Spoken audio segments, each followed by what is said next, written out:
சில குட்டீஸ் எல்லாரும் எப்படி இருக்கீங்க? Hope you all doing good. So இன்னைக்கு டே 55 மார்னிங் எம்டி ஸ்டமக்கில் வெயிட் செக் பண்ணுறேன். ஸோ முந்தா நேற்றுக்கு வந்துட்டு வெயிட் அதே மாதிரி தான் இருந்தது. நேற்று சுத்தமாக வெயிட்டே செக் பண்ணல. ஸோ ஒரு 2 டேஸ்க்கு அப்புறமா வெயிட் எந்த அளவுக்கு ஃப்ளக்சுவேட் ஆகிருக்கு அப்படின்னு சொல்லிட்டு பார்க்குறதுக்கு நானுமே ரொம்ப எக்ஸைட்டடாக இருந்தேன். ஸோ உங்கள் கூட ஷேர் பண்ணிக்கிறதுல எனக்குமே ரொம்ப சந்தோஷம். ஸோ இன்றைக்கி என்னோடய வெயிட் 84.300 கிராம்ஸுங்க. சூப்பருங்க. 400 கிராம்ஸ் வந்துட்டு குறைஞ்சிருக்கு. ஸோ 2 டேஸ் வெயிட் பண்ணுறதுக்கு வர்த் அப்படின்னு தான் நினைக்கிறேன். ஸோ வெயிட்டுமே எனக்கு 500 கிராம்ஸு 1 kg அந்த மாதிரிலாம் பல்காக குறையணும்னு ஆசை இல்லை. இதுக்கு மேலே ஸ்லோவாக குறைஞ்சா போதும். ஏன்னா அப்போ தான் நம்மளால் கரெக்டாக மெயின்டைன் பண்ண முடியும் மசில் லாஸ் ஆகாமல். ஸோ இன்றைக்கி மார்னிங் என்னோடய வாக் அப்படின்றது 12,000 ஸ்டெப்ஸ் அப்படின்றத நான் மார்னிங்கே ஃபினிஷ் பண்ணிட்டேன். அண்ட் இன்றைக்கி மார்னிங் பிரேக்ஃபாஸ்ட்க்கு 2 ஆரஞ்சும் ஒரு மாதுளம் பழம் தான் எடுத்திருக்கேன். ஸோ வெயிட் லாஸ் கூட உங்களோட ஸ்கின் வந்துட்டு க்ளோ ஆகணும்னு நினைக்கிறவங்க டெய்லி ஆரஞ்சு வந்து இன்க்ளூட் பண்ணிக்கோங்க. பொமோகிரானேட் வந்து ப்ரெஸ்ட்டு சாகிங் ப்ராப்ளம் இருக்கிறவங்களாம் நீங்கள் எடுத்துக்கோங்க. கண்டிப்பாக உங்களுக்கு ஹெல்ப்ஃபுல்லாக இருக்கும். அண்ட் ஆல்சோ இன்றைக்கி ஸ்கிப்பிங் மார்னிங்கே நான் வந்துட்டு 750 அப்படின்றத கம்ப்ளீட் பண்ணிட்டேன். ஏன்னா நைட் கொஞ்சம் வெளியே போக வேண்டிய வேலை இருந்தது. தீபாவளி வந்துட்டு பக்கத்தில் வர டைம் ஆகிடுது. ஸோ அதனால் ஷாப்பிங் அப்படி இப்படின்னு வெளியே போகணும் இல்லையா. ஸோ அதனால் மார்னிங் வந்துட்டு பாப்பாவை ஸ்கூல் அனுப்பிட்டு தம்பியை ஸ்கூல் அனுப்புறதுக்கு ஒரு ½ hour கேப் இருக்கும். எனக்கு 10 நிமிஷம் 1/4 மணி நேரம் கேப் கிடச்சா கூட நான் அந்த டைமில் ஸ்கிப்பிங் எதுவுமே வேஸ்ட் பண்ணாமல் நான் ப்ரொடக்டிவாக இருக்கணும் அப்படின்னு ஆசைப்படுவேன். ஸோ அந்த டைமில் நான் ஸ்கிப்பிங்கை ஃபினிஷ் பண்ணியாச்சு. எந்த ஒரு மீலாக இருக்கட்டும், அது ரைஸாக இருக்கட்டும், சப்பாத்தியாக இருக்கட்டும், ஃப்ரூட்ஸாக இருக்கட்டும், ஹரிபரியாக சாப்பிடாதீங்க. கொஞ்சம் டைம் எடுத்து ஸ்லோவாக சாப்பிடுங்க. நல்லா ச்சியூ பண்ணி அதை ஃபீல் பண்ணுங்கள். மைண்ட்ஃபுல் ஈட்டிங்னு சொல்லுவாங்க. ஸோ நம்ம அந்த ஃபோன் பார்த்துட்டு டிவி பார்த்துட்டு ஹரிபரியாக போகிறதுக்கு 5 மினிட்ஸ் முன்னாடி இருக்கும்போது டப்புன்னு போட்டு சாப்பிட்றது, இந்த மாதிரிலாம் நீங்கள் சாப்பிட்டீங்க அப்படின்னா உங்களுக்கு வந்துட்டு சாப்பிட்ட திருப்தியும் இருக்காது. திரும்ப கிரேவிங்ஸு, பசி இந்த மாதிரி ஃபீலிங்லாம் உண்மையாலுமே உங்களுக்கு வந்திருக்காது. பட் மைண்டில் தோணிகிட்டே இருக்கும் ஏதாவது சாப்பிட்ணும்னு சொல்லிட்டு. ஸோ மைண்ட்ஃபுல் ஈட்டிங் எப்படி அப்படின்றத கற்றுக்கிட்டீங்க அப்படின்னா உங்களுக்கு வந்துட்டு டயட் பண்ணுறது ரொம்ப ஈஸியாக இருக்கும். இப்போவுமே நான் ஒர்க் அவுட்லாம் பண்ணிடுவேன், வாக்கிங் பண்ணிவிடுவேன், ஸ்கிப்பிங் பண்ணிடுவேன், எல்லாமே என்னால் பண்ண முடியும் ஃபிசிக்கல் ஆக்டிவிட்டீஸ்லாம். பட் என்னால் இந்த டயட்டில் ஃபோக்கஸ் பண்ண முடியல, டயட் கரெக்டாக ப்ராப்பராக பண்ண முடியல அப்படின்றவங்க இந்த மைண்ட்ஃபுல் ஈட்டிங் எப்படி அப்படின்றத நீங்கள் வந்துட்டு கற்றுக்கிட்டீங்க அப்படின்னா உங்களுக்கு டயட் பண்ணுறது தான் பயங்கர ஈஸியாக இருக்கும். அண்ட் இன்றைக்கி வந்துட்டு நான் வந்துட்டு ஒரு ஜூஸ் குடித்தேங்க. அது என்னென்னா அந்த பெரிய நெல்லிக்காய் இருக்குது இல்லையா, ஸோ அதில் ஜூஸ் குடித்தேன்.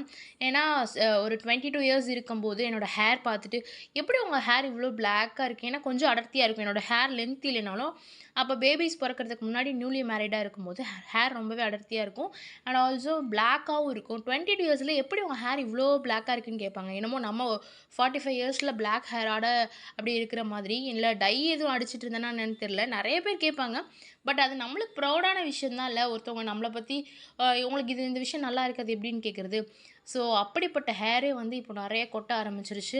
லென்த்து கம்மியாகிடுச்சு, டென்சிட்டி கம்மியாகிடுச்சு. ஸோ அதுக்காக நான் வந்து ஜூஸ் இன்க்ளூட் பண்ண ஆரம்பிச்சிட்டேன். ஸோ ஜூஸ் அப்படின்றது இந்த நெல்லிக்காய் ஜூஸ் தான். ஸோ வீட்டில் ரொம்ப நாளாக இருந்தது, வேஸ்ட் பண்ணால் திட்டுவாங்க அப்படின்றதுனாலே நான் வந்துட்டு என்ன பண்ணுறது, வீக்லி ஒன்ஸ் வாங்கிட்டு வந்து ஒரே நாள் ஜூஸ் அடித்து குடிச்சிடுறது. எப்போ கண்ணில் படுதோ இந்த மாதிரி நெல்லிக்காய், கருவேப்பிலை இதெல்லாம் நீங்கள் வேஸ்ட் பண்ணாதீங்க. ஜூஸ் அடித்து குடிங்க. கரிசலாங்கண்ணி இதெல்லாம் இருக்குல்ல, அதில் நிறைய இன்க்ளூட் பண்ணிக்கோங்க. அது சாப்பிடவும் முடியாது. பட் நீங்கள் ஆயில் ப்ரிப்பேர் பண்ணி இந்த கரிசலாங்கண்ணிலாம் அப்ளை பண்ணலாம். ஸோ வெயிட் லாஸில் ஹேர் ஃபால் அப்படின்றது சாதாரண விஷயம் தான். 15,000 ஸ்டெப்ஸையும் நான் ஃபினிஷ் பண்ணிட்டேங்க மிட்லேயே. அண்ட் இன்றைக்கி வந்துட்டு லஞ்ச் பாருங்கள், பிளேட் ஃபுல்லாக எடுத்திருக்கேன்.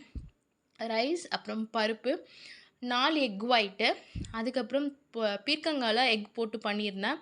அண்ட் அது ஒரு பொரியல், அண்டு ஒரு ஸ்மால் கேரட்டு, அண்டு புடலங்காய் கூட்டு. இதுதான் நான் லஞ்சுக்கு எடுத்திருக்கேன். எப்போவுமே இந்த அளவுக்கு ஃபில்லிங்காக எடுத்துக்கிட்டிங்க அப்படின்னா, அண்ட் நான் சொன்ன மாதிரி மைண்ட்ஃபுல் ஈட்டிங் நீங்கள் பண்ணிங்க அப்படின்னா ஸ்லோ அண்ட் ஒரு 20 to ½ hour நீங்கள் இந்த மீலை நீங்கள் சாப்பிட்டீங்க அப்படின்னா உங்களுக்கு திரும்ப பசி எடுக்காது ரொம்ப நேரத்துக்கு.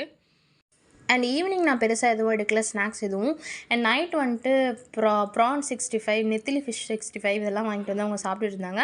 பட் நான் வந்துட்டு சூப் மாதிரி ஏதாவது வாங்கிட்டு வாங்க அப்படின்னு சொல்லியிருந்தேன். ஆட்டுக்கால் சூப் வாங்கிட்டு வாங்க, ஏன்னா கோல்டு அந்த மாதிரி ப்ராப்ளம்லாம் இருக்குல்ல இந்த ரெய்னி சீசனால். ஸோ எனக்கு ஆட்டுக்கால் சூப் வாங்கிட்டு வாங்க அப்படின்னு சொல்லிட்டு நான் சிப் பை சிப்பாக நான் என்ஜாய் பண்ணி நான் குடிச்சிட்டு இருந்தேன். நீங்கள் சிப் பை சிப்பாக நீங்கள் குடிக்கும் போது உங்களுக்கு வந்துட்டு வேறு கிரேவிங்ஸ், அவங்க அது சாப்பிட்றாங்களே நம்ம சாப்பிட்ணுமே அப்படின்ற கிரேவிங்ஸும் வராது. அண்ட் எனக்குலாம் இந்த இஷ்டமே இல்லைங்க இந்த மாதிரி ஆயிலில் பொரிச்சதெல்லாம் சாப்பிட்டு அந்த டேஸ்ட்லாம் விட்டு ரொம்ப நாள் ஆச்சு. ஸோ எனக்கு வந்துட்டு கம்ஃபர்டபுளாக இருந்தது சூப்பு. நான் வந்துட்டு அந்த கிளாஸ் ஃபுல்லாக குடிக்கல, ஒரு ஹாஃப் தான் அதுலேயும் குடித்தேன். அதுக்கப்புறம் ரொம்ப ஃபில்லிங்காக இருந்த மாதிரி இருந்தது. நான் அதுக்கப்புறம் அதையும் அவங்க கூட ஷேர் பண்ணிட்டேன். அண்ட் இன்றைக்கி ஒர்க் அவுட் பெருசாக எதுவும் பண்ணல. இந்த லோவர் பாடிக்கான ஒர்க் அவுட் இந்த ஆப்பில் மட்டும் நான் பண்ணிட்டேன். அண்ட் நைட்டு டின்னருக்குமே வெளியே போனதால நாங்கள் சாப்பிட்டோம். ஸோ கரூரில் இருக்கிறவங்களுக்கு தெரியும், இந்த பார்க் பக்கத்தில் அக்கா கடை ஒன்று இருக்கும், அங்கே பயங்கரமாக டேஸ்ட்டாக இருக்கும். நாங்கள் 2 சப்பாத்தி சாப்பிட்டேன். ஆல்ரெடி 15,000 ஸ்டெப்ஸ் பண்ணியிருந்தோம். பட் ஷாப்பிங் அப்படி இப்படின்னு ஏறி இறங்க இந்த மாதிரி ஒரு 3,000 ஸ்டெப்ஸ் எக்ஸ்ட்ரா வந்திருந்தது. ஸோ டோட்டலாக எனக்கு 18,000. இன்னொரு ஆப்பில் என்ன தான் ஒர்க் அவுட் பண்ணேன்னு கொஞ்சம் சேடாக இருந்தாலும் பரவாயில்ல, நம்ம கொஞ்சம் எக்ஸஸாக வாக் பண்ணியிருக்கோம் அப்படின்றது மன நிறைவாக இருந்தது. So guys, it's all about my day 55. See you all. Love you. Peace.